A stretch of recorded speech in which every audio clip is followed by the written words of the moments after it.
Anyone else at a point where they're just trying to figure out who they even are?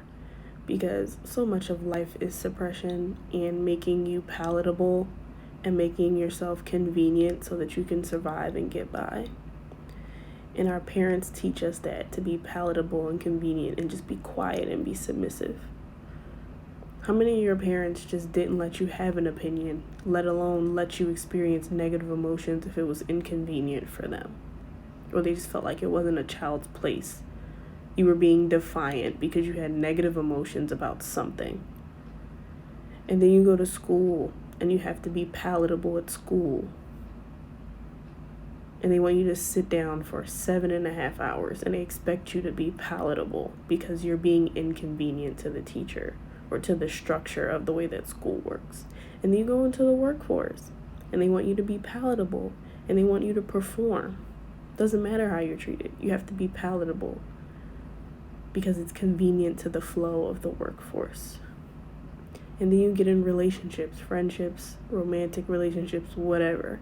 And you have to be palatable because that's how you maintain relationships.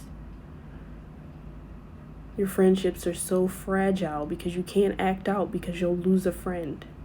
Your relationship is so fragile. You can't act out because they're not going to stay with you. They're not going to love you.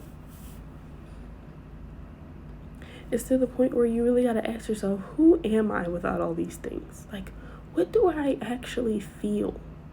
What do I want without all these things? Because it's so ingrained in everything. Just to be palatable. Hell, when I'm upset, I feel bad for whoever made me upset. I feel bad that I have to be upset, that you have made me upset.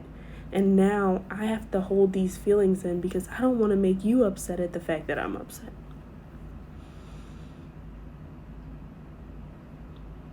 And I don't want you to see that ugly side of me because I'm upset. And I don't want you to abandon me because you've seen it now. And all this time I've had to be palatable